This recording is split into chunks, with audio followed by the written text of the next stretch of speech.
Bonjour, Patrick Évangile 4, donc frère Patrick, pour le site répertoire des cellules de l'Église de Jésus-Christ. Donc nous sommes en mars 2019. Donc ça fait depuis janvier avec mon épouse, la sœur Julia et le frère Pavel de Russie. Donc on a travaillé sur une étude de messages qui s'appelle l'école de la délivrance. Donc nous sommes partis sur une dizaine de chapitres, donc 10 vidéos. Et donc, nous allons on va les mettre sur le site Chrétien de la Nouvelle Alliance et aussi sur le site Répertoire. Donc, vous verrez un chapitre par vidéo. Donc, il y a eu un travail en texte russe. Donc, la sœur Julia nous a aidé à retraduire tout ça. On a remis ça en français. Donc, on s'excuse d'avance pour les traductions parce que nos correcteurs d'orthographe et grammaticales sur ordinateur n'étaient pas assez performants pour pouvoir reconstruire les phrases avec la grammaire française. Donc on s'excuse à l'avance, on a fait ce qu'on a pu avec les moyens du bord. Donc voilà, nous avons fait ce travail en accord, donc avec toute cette distance, on s'est passé les documents et on a tout retravaillé ça. Ça a permis aussi, moi personnellement, avec mon épouse, de retravailler, de nous repositionner dans cette école de la délivrance, parce qu'on a beaucoup à apprendre, beaucoup à se repositionner. Nous commettons beaucoup d'erreurs. Et donc voilà, donc on veut partager ça avec vous. Donc ces textes disent bien que c'est pour les croyants, mais je pense que vous aussi, nos croyants, vous pouvez écouter si vous êtes appelés, si vous êtes à cœur à chercher. Et vous comprendrez beaucoup de choses et vous éviterez beaucoup d'erreurs en vous adressant dans ces systèmes religieux ou dénominationnels ou assemblées quelconques. Voilà. Donc je fais cette petite intro pour le chapitre 1 qui est une introduction. Donc vous verrez que mon épouse intervient aussi dans ces vidéos. Et donc, pour moi, ça me touche parce que le Seigneur travaille aussi en elle. Et donc là, c'est un travail en commun. Et donc voilà, je laisse le Seigneur faire et ne sortons pas du plan de Dieu, bien sûr. Restons dans ce dessein. Et je vous dis à bientôt. Et il y aura peut-être des continuités derrière ces 10 vidéos. On continuera à creuser. J'ai oublié de vous dire qu'on va créer une page sur le site Chrétien de la Nouvelle Alliance qui s'appellera l'École de la Délivrance. Elle sera vraiment en premier plan. Voilà. Bonne lecture, bonne vidéo. À bientôt. École sur la délivrance. Chapitre 1er. Voici l'introduction de ces 10 vidéos que vous allez voir, entendre et écouter. Nous allons voir les fondements sur le service de la délivrance, sur quoi nous devons nous baser selon la parole, et nous allons voir les exemples bibliques et pratiques. Pour commencer, nous savons tous qu'en tant qu'enfants de Dieu, nous sommes des participants dans la guerre spirituelle. C'est une guerre entre Dieu et son adversaire, Satan, entre les enfants, les serviteurs de Dieu et les enfants de Satan et ses serviteurs, contre les âmes des hommes. L'ennemi tient captif un grand nombre de gens. C'est pourquoi, en tant que serviteur de Dieu, il est un devoir de connaître les principes, comment mener ce combat spirituel pour libérer les captifs. Nous devons comprendre qui sont ses ennemis, les personnalités des esprits méchants, les démons, savoir comment se comporter avec eux et quelle est notre arme spirituelle. Malheureusement, à cause de l'ignorance, beaucoup d'entre nous se font voler. C'est pourquoi il nous faut relire les passages bibliques. Le Nouveau Testament nous dit que ce monde est sous la domination des ténèbres. 1 Jean 5, verset 19. Nous savons que nous sommes de Dieu et que le monde entier est plongé dans le mal. Éphésiens 4, 18, 21. Ils ont l'intelligence obscurcie par les ténèbres et sont étrangers à la vie de Dieu, à cause de l'ignorance qui est en eux, à cause de l'endurcissement de leur cœur. Ils ont perdu tout sentiment et se sont abandonnés à la dissolution pour commettre toutes sortes d'impuretés avec cupidité. Mais vous, ce n'est pas ainsi que vous avez appris Christ, si toutefois vous l'avez entendu, et vous avez été instruits par lui, conformément à la vérité qui est en Jésus. Ce monde est étranger à la vie de Dieu. Le monde est carrément écrasé sous la domination de Satan et ne peut pas se libérer par sa propre force. Mais une des missions du Messie Jésus était justement détruire les œuvres de Satan. Jésus n'est pas seulement venu pour nous libérer de l'emprise de l'ennemi, mais en plus nous donner l'autorité de la capacité de le faire comme lui-même, guérir les malades et chasser les démons. 1 Jean 3, verset 8. Or le Fils de Dieu est apparu afin de détruire les œuvres du diable. Jésus dit ceci dans Marc 3, verset 27. Personne ne peut entrer dans la maison d'un homme fort et piller ses biens sans avoir auparavant lié cet homme fort. Alors il pillera sa maison. Qu'est-ce que ça veut dire? Dans ce monde, contexte de l'homme fort, c'est Satan, et Jésus a pillé ses biens au travers de son œuvre à la croix.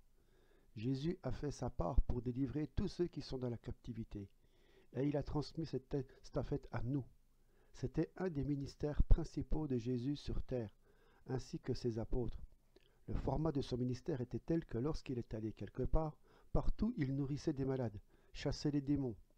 Aujourd'hui, nous devons revenir au même format qui a été établi par notre Maître, Jésus-Christ.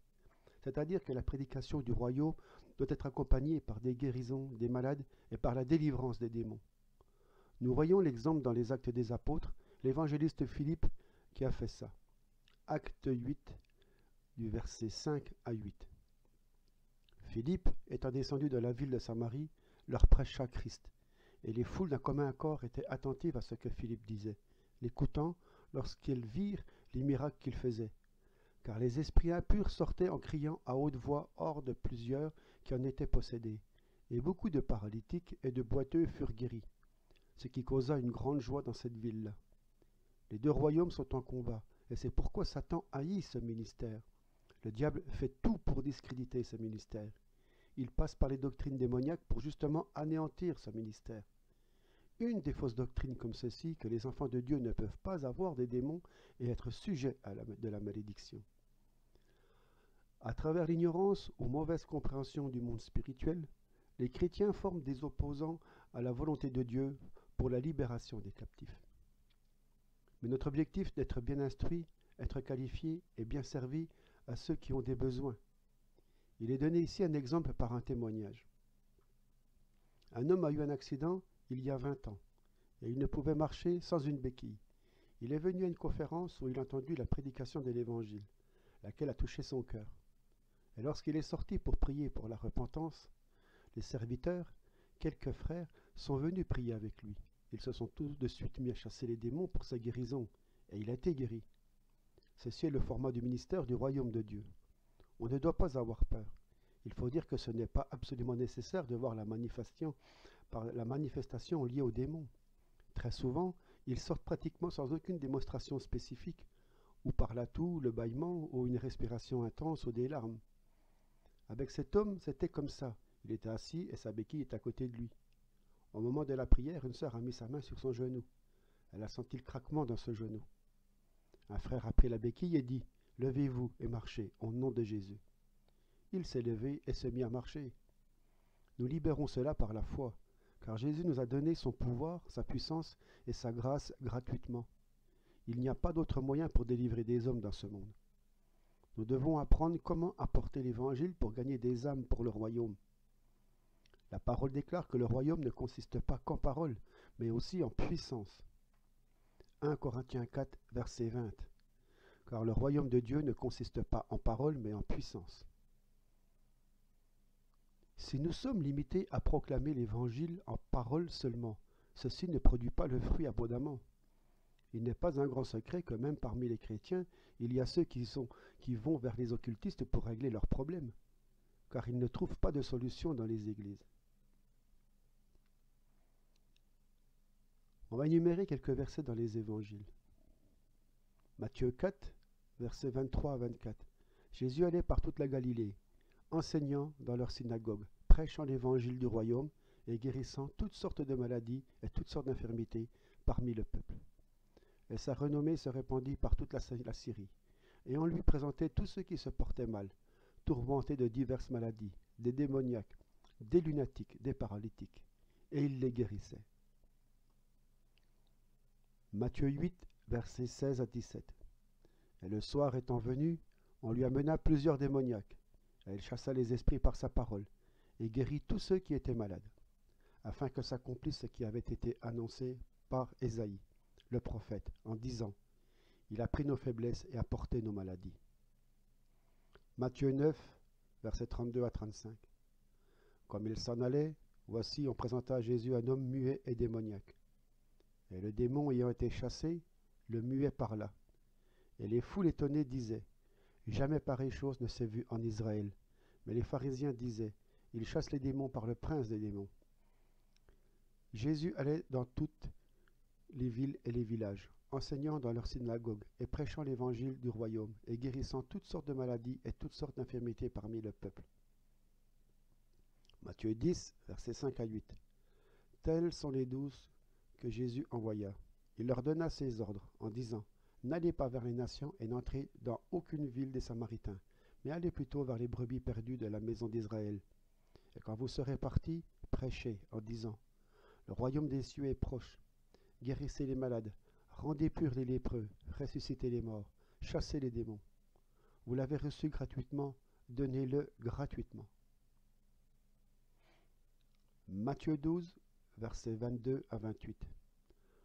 Alors on lui amena un homme tourmenté d'un démon, aveugle et muet, et il le guérit, de sorte que celui qui avait été aveugle et muet parlait et voyait. Et toutes les foules en furent étonnées, et elles disaient, celui-ci n'est-il pas le fils de David? Mais les pharisiens, ayant entendu cela, disaient, celui-ci ne chasse les démons que par Belzébul, le prince des démons. Mais Jésus, connaissant leurs pensées, leur dit, tout royaume divisé contre lui-même sera réduit en désert, et toute ville ou maison divisée contre elle-même ne subsistera pas. Or, si Satan chasse Satan, il est divisé contre lui-même. Comment donc son royaume subsistera-t-il? Et si je chasse les démons par Belzébuth, par qui vos fils les chassent-ils? C'est pourquoi ils seront eux-mêmes vos juges. Mais si je chasse les démons par l'Esprit de Dieu, certes, le royaume de Dieu est donc venu jusqu'à vous. Ce sont des versets qui nous donnent la preuve que la prédication du royaume a toujours été accompagnée par la manifestation de la puissance. La preuve que le royaume de Dieu est venu sur terre, c'est la manifestation des miracles. Il y a ceux qui disent qu'on n'a pas besoin des miracles, que le plus important c'est d'avoir la foi en Jésus et le salut. Mais la naissance d'en haut, c'est le début. C'est comme de la vie physique.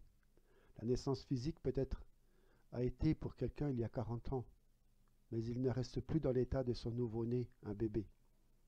Il a eu son développement, sa croissance, apprentissage, formation, et finalement son expérience de vie durant ces années. Et dans notre cas, qu'est-ce qui peut attester le statut d'un véritable disciple de Jésus-Christ? C'est la manifestation de la puissance à travers ses miracles. C'est comme Paul, lorsqu'il a écrit aux Corinthiens. Il a expliqué les caractéristiques de l'apostolat. 12 Corinthiens, verset 12. Certainement, les marques de mon apostolat se sont accomplies parmi vous par une patience entière, par des signes, des prodiges et des miracles. Dans l'Ancienne Alliance, les esprits impurs sont mentionnés également. Lisons Juge 9 à partir du verset 23. Alors Dieu envoya un mauvais esprit entre Abimelech et les seigneurs de Sichem. Et les seigneurs de Sichem furent infidèles à Abimelech. 1 Roi 22, 20-23. Et Yahweh a dit, quel est celui qui séduira Achab, afin qu'il monte et qu'il tombe à Ramoth en Galade? Et il répondait, l'un parlait d'une manière et l'autre d'une autre. Alors un esprit s'avança et se tint devant Yahweh. Il déclara, je le séduirai. Et Yahweh lui dit, comment? Et il répondit, je sortirai, je serai un esprit de mensonge dans la bouche de tous ces prophètes. Et Yahweh dit, tu les séduiras et même tu en viendras à bout. Sors et fais comme tu l'as dit. Et maintenant, voici Yahweh a mis un esprit de mensonge dans la bouche de tous les prophètes qui sont ici, et Yahweh a prononcé du mal contre toi. Zacharie 13. Il arriva aussi en ce jour-là, dit Yahweh des armées, que je retrancherai du pays des noms des faux dieux, et on n'en fera plus mention. J'ôterai aussi du pays les faux prophètes et l'esprit d'impureté. On a dans les Écritures des noms des esprits mauvais, selon leur fonction. Il y a un esprit de jalousie, Nombre 5, verset 14. Et si un esprit de jalousie saisit son mari, et qu'il soit jaloux de sa femme parce qu'elle s'est souillée, ou bien s'il est saisi d'un esprit de jalousie, et qu'il soit jaloux de sa femme sans qu'elle ne soit souillée. On continue. Esprit mauvaise ou méchant, dans Juge 9, 23. Et aussi à Samuel 16, verset 14. L'esprit de Yahweh se retira de Saul, et un mauvais esprit envoyé par Yahweh le troublait. 1 Samuel 16 au verset 15. Les serviteurs de Saul lui dirent, « Voici, un mauvais esprit envoyé de Dieu te tourmente. » Au verset 16, « Que le roi notre Seigneur parle. Tes serviteurs sont devant toi. Ils chercheront un homme qui sache jouer de la harpe. Et quand le mauvais esprit envoyé par Dieu sera sur toi, il jouera de sa main. Et tu seras soulagé. » Au verset 23, « Il arriva donc que quand le mauvais esprit envoyé de Dieu était sur Saul, David prenait la harpe et en jouait de sa main. Et Saul en était soulagé, parce que le mauvais esprit se retirait de lui. » 1 Samuel 18, verset 10. « Et il arriva, dès le lendemain, que le mauvais esprit de Dieu saisit Saul, et il faisait le prophète au milieu de la maison, et David jouait de sa main, comme les autres jours, et Saul avait une lance dans sa main. » 1 Samuel 19, verset 9. « Le mauvais esprit envoyé de Yahweh fut sur Saul, comme il était assis dans sa maison, ayant sa lance à la main, David jouait de sa main. » Il y a l'esprit de mensonge. On va lire 1 Roi 22. « Et il répondit, je sortirai et je serai un esprit de mensonge dans la bouche de tous ces prophètes. Et Yahweh dit, tu les séduiras et même tu en viendras à bout. Sors et fais comme tu l'as dit. » 1 Roi 22. « Et maintenant, voici Yahweh a mis un esprit de mensonge dans la bouche de tous tes prophètes qui sont ici, et Yahweh a prononcé du mal contre toi. » Il y a l'esprit des morts. L'esprit des morts. 2 Rois 21. Au verset 6. Il fit aussi passer son fils par le feu. Il pratiquait l'astrologie et la divination. Il établit des gens qui évoquaient les esprits des morts et qui prédisaient l'avenir. Et il fit de plus en plus ce qui est mal aux yeux de Yahweh pour l'irriter. 2 Rois 23 et 24. Josias extermina aussi ceux qui invoquaient les esprits des morts et les devins, les téraphim, les idoles, et toutes les abominations qui se voyaient dans le pays de Juda et à Jérusalem, afin de mettre en pratique les paroles de la loi, écrites dans le livre que Hilkija, le prêtre, avait trouvé dans la maison de Yahweh. Esprit de vertige. Ésaïe 19, verset 14. Yahweh a versé au milieu d'elle un esprit de vertige, pour qu'il fasse chanceler les Égyptiens dans toute leur action, comme un homme ivre se vautre dans son vomissement. Esprit de Python. Ésaïe 29, verset 4. « Et tu seras abaissé, et tu parleras depuis la terre, et ta parole sortira étouffée par la poussière. Et ta voix sortira de terre comme celle d'un esprit de python, et ta parole sera comme un murmure sortant de la poussière. » Esprit de sommeil.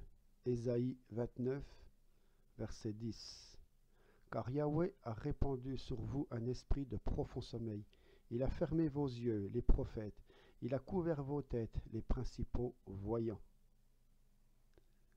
Cet esprit est très actif dans les vies des croyants. Lorsque le croyant veut lire la parole, ou écoute la prédication, ou encore il veut passer le temps dans la louange, tout à coup il commence à avoir la fatigue qui le mène au sommeil. Ce démon bloque la capacité de comprendre ce que tu lis ou ce que tu entends. Malgré que tu aies bien dormi la nuit et que tu te sentes bien, soudainement tu t'endors sans aucune raison.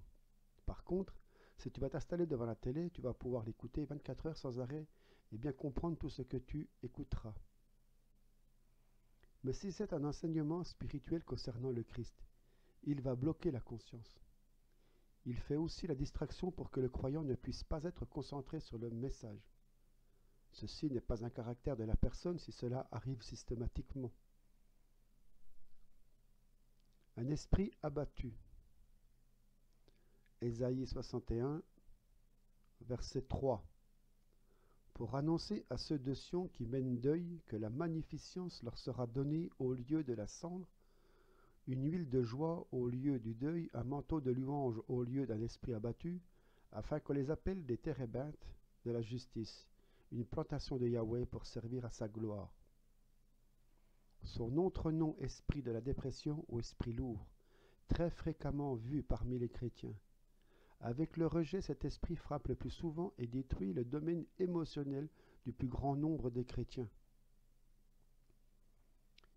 Esprit de fornication. Osée 4, verset 12. Mon peuple demande avis à son bois et son bâton lui répond, car l'esprit de fornication les a fait errer et ils ont commis l'adultère en se détournant de leur Dieu. Osée 5, verset 4. Leurs mauvaises habitudes ne leur permettront pas de revenir à leur Dieu, parce que l'esprit de fornication est au milieu d'eux, et ils ne connaissent pas Yahweh. Esprit d'impureté. Zacharie 13, verset 2. Il arrivera aussi en ce jour-là, dit Yahweh des armées, que je retrancherai du pays les noms des faux dieux, et on n'en fera plus mention. J'ôterai aussi du pays les faux prophètes et l'esprit d'impureté. Donc on voit bien que l'existence des démons dans l'Ancienne Alliance avait eu lieu, mais il n'y avait pas de pratique pour les chasser.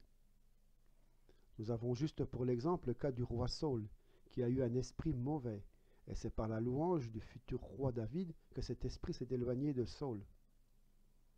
Nous avons un fondement pour agir dans ce ministère de la délivrance. C'est que Jésus nous a donné le pouvoir et la puissance. Et ce pouvoir nous est donné seulement à cause de la victoire de Jésus à la croix.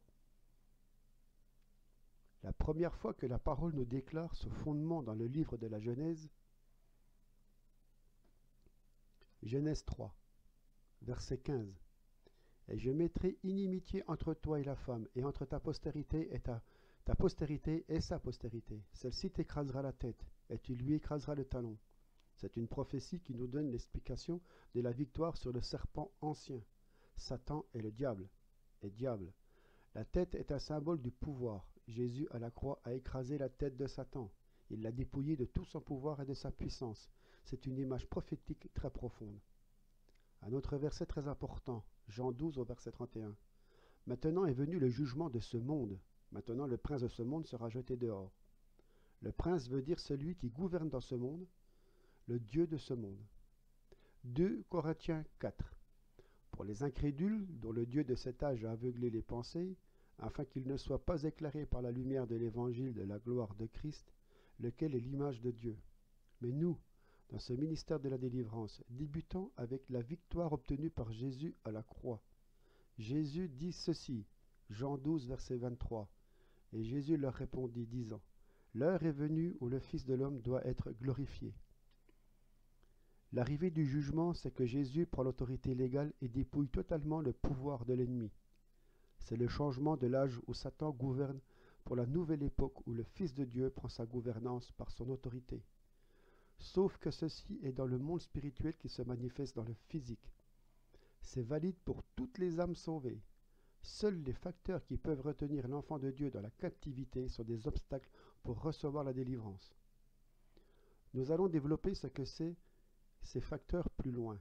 Donc, sur le fondement que Jésus a vaincu Satan à la croix, le dépouiller de son pouvoir, nous pouvons résister au diable par la foi. C'est la première chose à faire. Puis la parole de Dieu déclare que celui qui invoque le nom du Seigneur sera sauvé. Qui doit invoquer? Celui-ci qui a le besoin.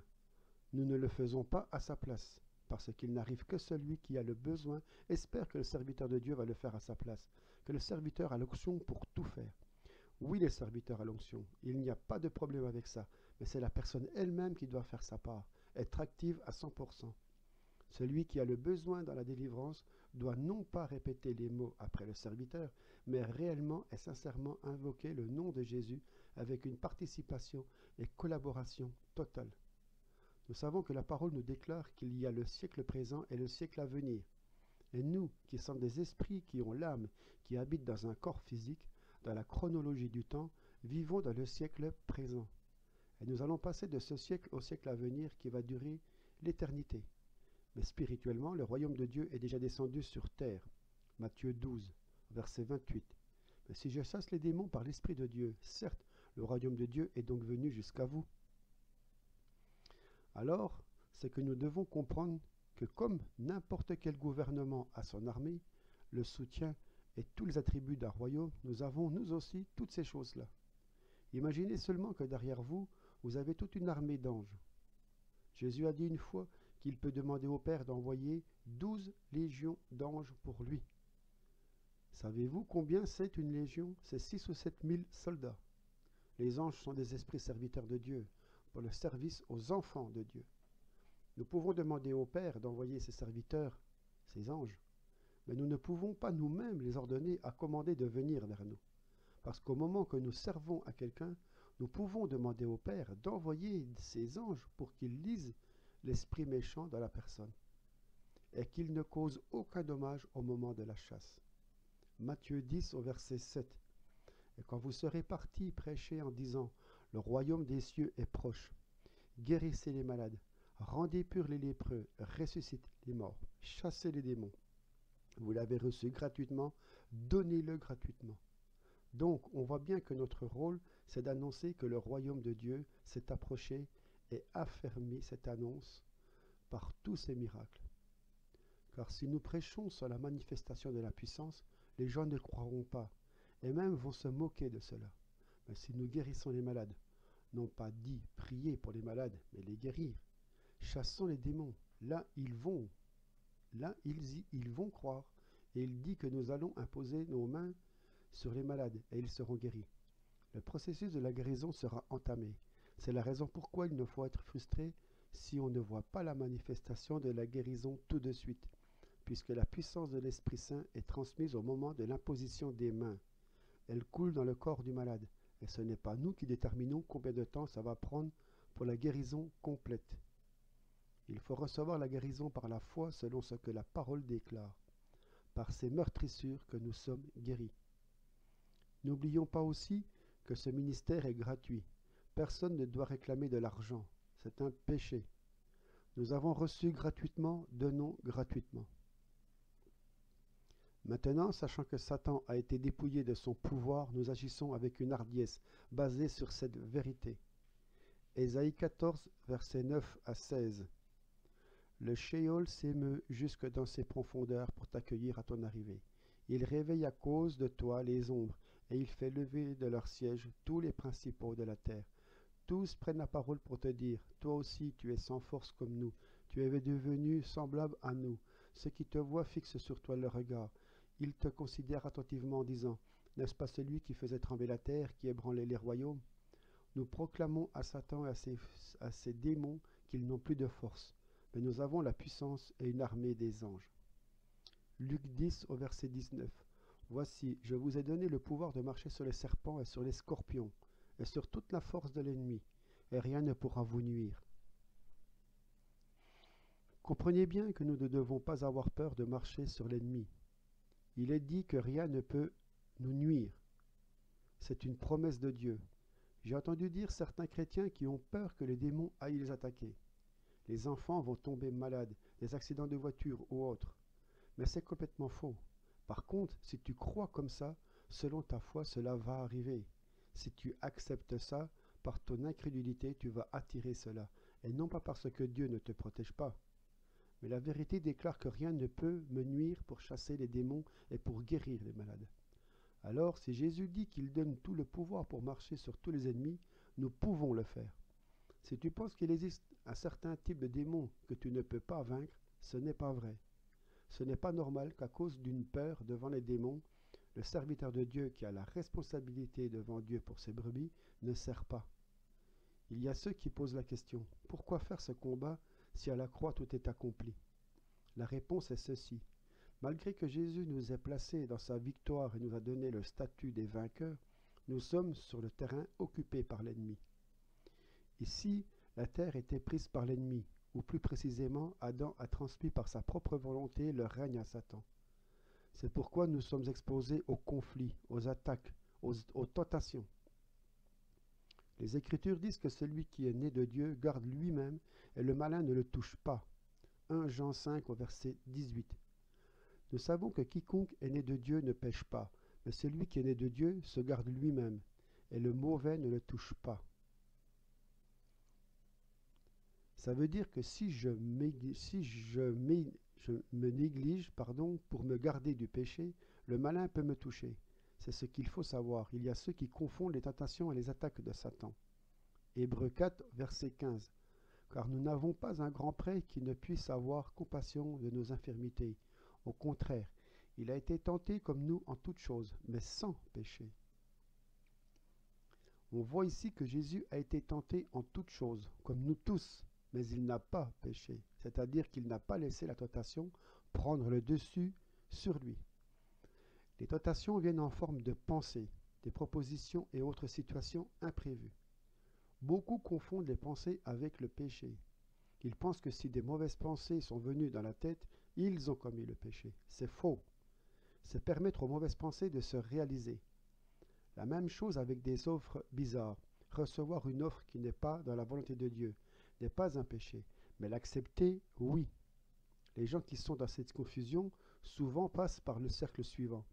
La pensée est venue, il se répand, une proposition est offerte, il se repent. Mais ce n'est pas correct.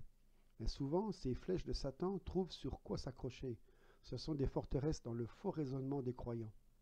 Jésus disait dans Jean 14 au verset 30, « Le prince de ce monde vient, mais il n'a rien en moi. » Ça veut dire que si le diable a quelque chose en nous, il peut prendre comme le droit légal pour nous atteindre. Toutes les pensées qui sont des tentations pour nous, il faut les amener à la captivité en Jésus-Christ. 2 Corinthiens 10, verset 5. Détruisant les raisonnements et toute hauteur qui s'élève contre la connaissance de Dieu, et amenant toute pensée captive à l'obéissance de Christ. Ensuite, nous devons résister à ces pensées qui ont été envoyées par l'ennemi. Jacques 4, au verset 7. Soumettez-vous donc à Dieu, résistez au diable, et il fuira loin de vous. Éphésiens 2, versets 1 à 4. Et lorsque vous étiez morts dans vos fautes et dans vos péchés, dans lesquels vous marchiez autrefois, suivant l'âge de ce monde, selon le prince de la puissance de l'air, qui est l'esprit qui agit maintenant avec efficacité dans les fils rebelles à Dieu, parmi lesquels nous vivions tous autrefois, selon les convoitises de notre chair, accomplissant les désirs de la chair et de nos pensées. Et nous y étions par nature des enfants de colère comme les autres. Mais Dieu, qui est riche en miséricorde, à cause de sa grande charité dont il nous a aimés. Regardez le prince de ce monde. Satan agit seulement dans les rebelles. Si nous sommes rebelles à Dieu, vivons encore selon la chair, nos convoitises et désirs charnels, pas de surprise que l'ennemi peut encore avoir l'emprise sur nous. Ceux qui ne connaissent pas Christ sont automatiquement sous la domination de Satan. Mais ceux qui connaissent Dieu par leur vie charnelle, après avoir confessé Jésus comme leur Sauveur et Seigneur, soit par leur propre volonté restent captifs, ou soit par ignorance. Certains croyants contestent l'idée que les chrétiens peuvent être captifs par les démons, en disant que nous sommes le temple du Saint-Esprit. Mais ils oublient que nous devons être transformés dans notre intelligence. Notre façon de vivre doit être changée. Sinon, c'est très rapidement, après avoir reçu la naissance d'en haut, tout peut déraper encore. Et bien souvent, ce sont des croyants qui maintiennent la doctrine du pécheur, sauvé par la grâce et non saint qui peut tomber et se lever. C'est un type de chrétien qui vient à la réunion juste les dimanches, confesse ses péchés, mais durant sa semaine, il pêche. Pourquoi? Parce qu'il croit qu'il faut commettre des péchés pour pouvoir après les pardonner. Ceci est une mentalité non transformée. Maintenant, en quoi consiste le pouvoir et la puissance de Satan qui tient les gens captifs? Colossiens 1, versets 12 à 14. Rendant grâce au Père qui nous a rendus capables d'avoir part à l'héritage des saints de la lumière, qui nous a délivrés de la puissance des ténèbres et nous a transportés dans le royaume du Fils de son amour, en qui nous avons la rédemption par son sang, à savoir le pardon des péchés. Donc, regardez bien, sans le pardon des péchés, il n'y a pas la libération. Jésus a payé le prix pour les péchés, mais si nous demeurons dans nos péchés, Satan va continuer à exercer sa puissance ténébreuse sur nous. Colossiens 2, versets 13 à 15. Et lorsque vous étiez morts dans vos fautes et dans la circoncision de votre chair, il vous a vérifié ensemble avec lui, vous ayant gratuitement pardonné toutes vos fautes. Il a effacé l'acte qui était contre nous, qui consistait en des ordonnances et qui nous était contraire, et il l'a entièrement aboli en le clouant à la croix. Il a dépouillé les principautés et les puissances, et les a exposées publiquement en spectacle, en triomphant d'elles par la croix. Et ce que cet acte était contre nous. Dans les autres versions, il est dit la liste de nos dettes. Autrement, dit Jésus, a dépouillé Satan, anéanti sa puissance par l'abolition de cette liste de nos dettes qui nous a accusés, étant pour l'ennemi le droit légal de nous garder captifs. Désormais, Satan a perdu ce pouvoir, et plus encore. Il est exposé au spectacle du triomphe publiquement. Quelqu'un ne comprend pas qu'est-ce que c'est que cette liste de nos dettes? La prière de nos pères révèle cela très bien. Matthieu 6 au verset 12. Et remets-nous nos dettes, comme nous aussi nous les avons remises à nos débiteurs. Luc 11 au verset 4. Et remets-nous nos péchés, car nous aussi nous remettons les dettes à tous ceux qui nous doivent. Et ne nous fais pas entrer dans la tentation, mais délivre-nous du mal. On voit bien que les dettes ici, c'est nos péchés. Il faut savoir que ce n'est pas seulement nos péchés personnels, mais aussi des péchés de nos ancêtres. Ce qui permet à Satan de nous garder captifs à travers des malédictions ancestrales. Parmi les chrétiens, il y a ceux qui n'aiment pas ce terme, la malédiction, et ils l'ont remplacé par le terme un mauvais héritage. On va développer cela plus tard. Alors, le fondement pour que nous puissions servir dans la délivrance aux gens, c'est la révélation de la croix, la repentance complète des péchés, abandon de péché. C'est seulement à partir de cette position nous pouvons servir efficacement. Sinon, même si les démons vont se manifester à travers la personne, on ne pourra pas les chasser si cette personne a à l'intérieur d'elle le crochet du péché, qu'elle ne veut pas abandonner. Ceci est un droit officiel pour les démons de rester chez elle. Seulement par la confession du sang de Jésus et renoncement du péché, ils perdent leur pouvoir dans ces gens-là. Il est très important de comprendre ces choses pour bien servir. Chaque fois qu'on sert aux captifs, nous devons avoir l'assurance que celui qui veut être délivré doit absolument régler sa condition devant Dieu avant tout. Avant de chasser l'esprit impur, on doit trouver la racine ou par quoi qu'il soit entré dans la vie de la victime. Parce que juste la chasse de démons ne règle pas le problème. Il faut savoir la cause pourquoi il est là. Malgré que Jésus ait tout accompli à la croix, nous devons mettre notre foi en action par cette révélation. Par expérience, on a remarqué que si la personne répète juste la prière après le serviteur sans avoir reçu la révélation de la puissance du sang de Jésus et sans comprendre ces choses, elle ne reçoit pas sa délivrance, puisqu'elle n'a pas de foi. Parce que c'est elle qui doit invoquer le nom de Jésus avec toute la sincérité et sérieusement mettre à la disposition son cœur. Un témoignage d'un serviteur qui a été dans une église, il a servi à une sœur. Comme d'habitude, il a proclamé la victoire par le sang de Jésus. Le démon s'est manifesté par la bouche de cette sœur en criant « Pourquoi tu t'es accroché à ce fameux sang ?» Il a répondu en citant le verset suivant, Apocalypse 12 au verset 11. Et ils l'ont vaincu à cause du sang de l'agneau et à cause de la parole de leur témoignage, et ils n'ont pas aimé leur vie jusqu'à la mort. Alors le démon s'est mis à crier « C'est toi qui sais ça, mais eux, ils ne le savent pas. C'est toi qui crois à ça, mais pas eux. » Effectivement, dans cette église, on n'enseignait pas cela. Le résultat était que les gens étaient encore captifs à cause de l'ignorance de cette vérité. Donc, nous pouvons constater que l'ignorance cause aussi la captivité. Voilà pourquoi nous devons être instruits par la vérité de la parole. Un autre témoignage. Un frère souffert de l'alcoolisme. Dans son assemblée, personne ne croyait à la délivrance des démons ou des malédictions. Il était souvent réprimandé et même exclu de la communion fraternelle. Mais tout ce qu'il avait besoin, c'est d'être délivré de ce démon d'alcoolisme. Alors, au moment que le service de la délivrance est passé avec ce frère, le serviteur a vu dans l'esprit un serpent vert. Et ce frère a confirmé que bien souvent, il a vu des serpents comme hallucinations. C'est parce que le monde spirituel s'ouvre à la victime de l'alcool où il est possible de voir les démons de l'alcoolisme qui sont nommés le serpent vert. Souvenez-vous que Jésus a dit qu'il donne le pouvoir de marcher sur les serpents et les scorpions. Ce n'est pas une comparaison idiomatique, c'est parce que ces esprits ont réellement image des animaux. Il y a des esprits de grenouilles, des mouches, de pitons et autres. Donc, une petite conclusion, le péché et l'ignorance peuvent nous tenir captifs et donnent le pouvoir aux démons. Éphésiens 4, versets 17 à 20.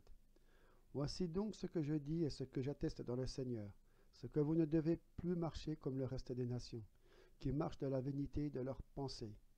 Ils ont l'intelligence obscurcie par les ténèbres et sont étrangers à la vie de Dieu, à cause de l'ignorance qui est en eux, à cause de l'endurcissement de leur cœur.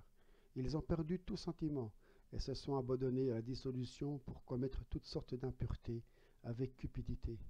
Mais vous, ce n'est pas ainsi que vous avez appris Christ selon ce passage. Selon ce passage, on voit qu'être étranger à Dieu est possible à cause de l'ignorance. Il est marqué aussi que l'intelligence est obscurcie, c'est-à-dire ténébreuse.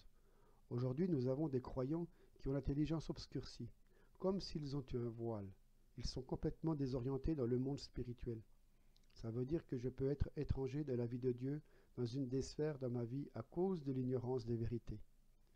Le diable peut me dominer seulement si moi, je lui donne ce pouvoir, car autrement il est déjà dépouillé de son pouvoir. Parce que si tu es déjà un enfant de Dieu, donnez ta vie au Seigneur, mais les démons sont entrés dans ta vie, c'est que quelque chose par tu as abandonné la place au diable. Parce que tu as abandonné la place au diable. Éphésiens 4, verset 27. Ne donnez pas une occasion d'agir au diable. Plus nous donnons l'occasion au diable par nos mauvaises conduites, mauvaises pensées, plus il va s'installer avec ses démons. Acte 5, versets 3 à 5. Mais Pierre lui dit, Ananias, comment Satan s'est-il emparé de ton cœur jusqu'à t'inciter à mentir au Saint-Esprit et à soustraire une partie du prix de ta possession, de la possession?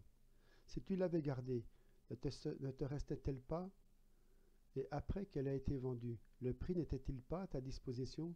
Comment as-tu pu mettre en ton cœur un pareil dessein? Ce n'est pas à des humains que tu as menti, mais à Dieu. En entendant ces paroles, Ananias tomba et expira. Une grande crainte saisit tous ceux qui en entendirent parler. Ananias était un homme né d'en haut, baptisé par l'Esprit Saint, mais il a permis à Satan de s'emparer de son cœur, parce qu'il a prémédité le mensonge. Malheureusement, sa femme aussi a fait la même chose. Et nous savons tous comment cela est terminé pour eux. C'est pourquoi ne soyons plus des pécheurs volontaires et des ignorants. Maintenant, comment l'ennemi travaille chez les croyants qui n'ont pas pris au sérieux ces choses auparavant. Une bonne illustration est donnée dans l'histoire du peuple d'Israël. Lorsque Dieu a donné le pays de Canaan à Israël, où il avait le lait et le miel, mais il fallait que le peuple fasse le nettoyage de ce pays de tous les ennemis. Les autres peuples, lesquels n'étaient pas dans la volonté de Dieu. Nombre 33, du verset 50 à 56. Et Yahweh parla à Moïse dans les plaines de Moab, près du Jourdain de Jéricho, en disant, Parle aux enfants d'Israël et dis-leur, puisque vous allez passer le Jourdain pour entrer au pays de Canaan, vous chasserez devant vous tous les habitants du pays. Vous détruirez toutes leurs figures, vous détruirez toutes leurs images de métal fondu, et vous démolirez tous leurs hauts lieux.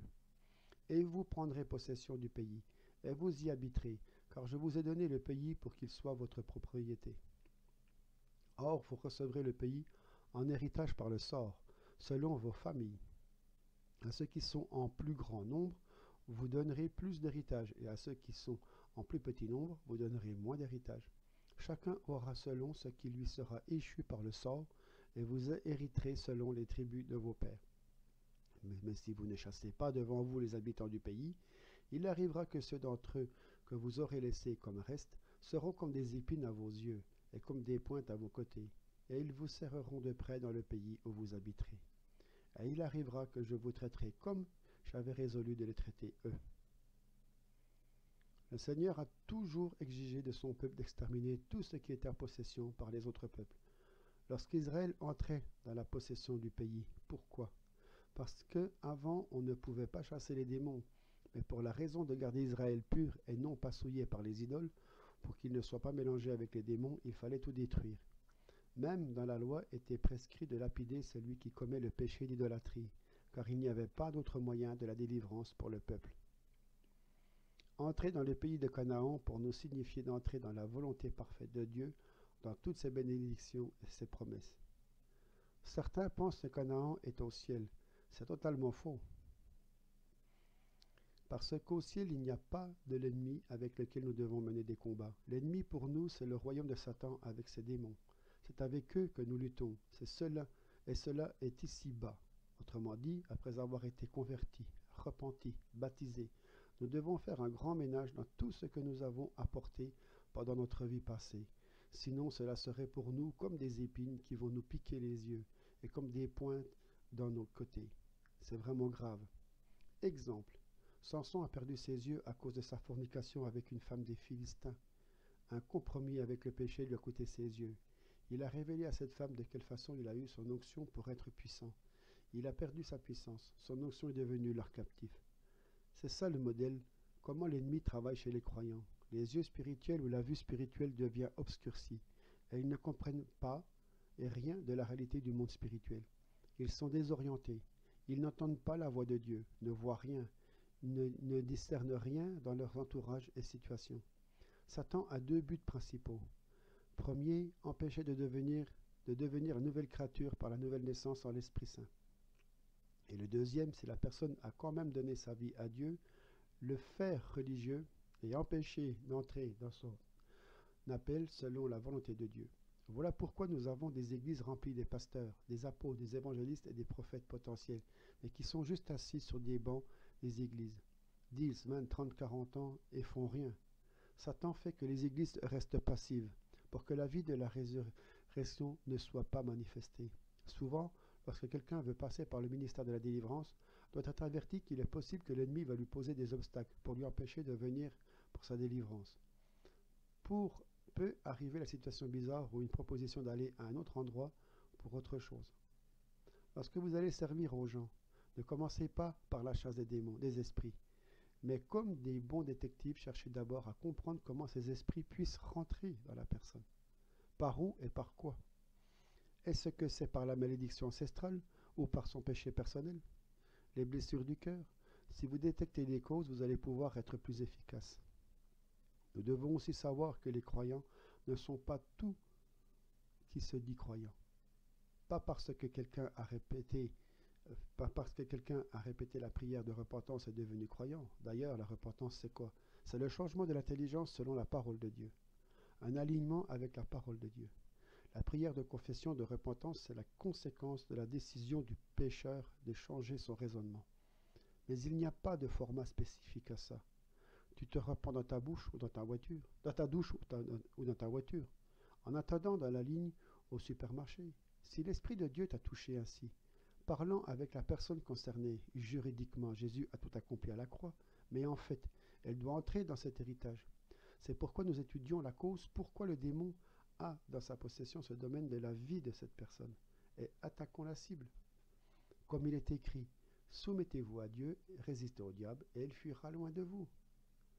C'est-à-dire que le reste qu'il faut faire, c'est de se mettre en position de la soumission à Dieu, selon ce qu'il a dans sa volonté, et ordonner aux démons de quitter. Un passage important pour nous dans Jean 14, au verset 30. « Je ne parlerai plus guère avec vous, car le prince de ce monde vient, mais il n'a rien en moi. » Parce que la question pour celui qui cherche la délivrance est « Qu'est-ce que le prince de ce monde peut avoir en toi ?» S'il a le droit légal pour rester là, parce que vous pouvez prier pour ces gens toute la journée, perdre votre voix, s'épuiser, mais rien qui aboutit à la victoire. Tout simplement parce que Satan a le droit légal. Mais lorsque la personne concernée confesse son péché, ou le péché de ses ancêtres qui a ouvert la porte pour le démon, il renonce à ce péché. Il enlève de cette façon ce droit légal au démon. Ensuite, avec l'ordre de quitter sa victime, il part quelques instants. Un exemple témoignage. Pendant la prière de la délivrance, le serviteur ordonne au démon de laisser la femme. Il répond qu'il ne lâchera pas. À la question « Pourquoi ?» il répond « Si je la lâche, elle va confesser le péché et je ne pourrai plus la contrôler. » Alors le serviteur lui a commandé de se taire et conduit la femme dans la prière de la confession du péché. Après quoi il a chassé ce démon. Sachant que Satan ne veut pas être démasqué, il a travaillé fort pour convaincre les humains qu'il n'existe pas. Et c'est vraiment bizarre, mais les démons, lorsqu'ils sont démasqués, ils parlent souvent contre eux-mêmes. Nous ne devons pas conserver avec eux, mais nous pouvons, avec l'autorité que Jésus nous a donnée, commander et ordonner à eux de répondre à nos questions très précis. As-tu le droit légal, oui ou non? Lequel? S'il commence à parler sans limite, il sait que nous sommes limités et pouvons s'épuiser dans certains cas. Lui, il n'a pas besoin ni dormir, ni manger, il ne se fatigue pas. Mais il sait que nous sommes limités et pouvons être fatigués. Alors, ne le laissez jamais parler. ordonner de se taire et seulement répondre à vos questions précises. Par quoi tu es rentré? Par sa grand-mère. On arrête tout. Et on s'adresse à la personne concernée avec la question. Est-ce que tu as connu ta grand-mère? Oui. Qu'est-ce qu'elle faisait? Je sais qu'elle pratiquait la sorcellerie. Ah, là on a trouvé la porte, par laquelle le démon a eu le droit de prendre la possession. Alors la femme a renoncé à la sorcellerie, confessé le péché de sa grand-mère.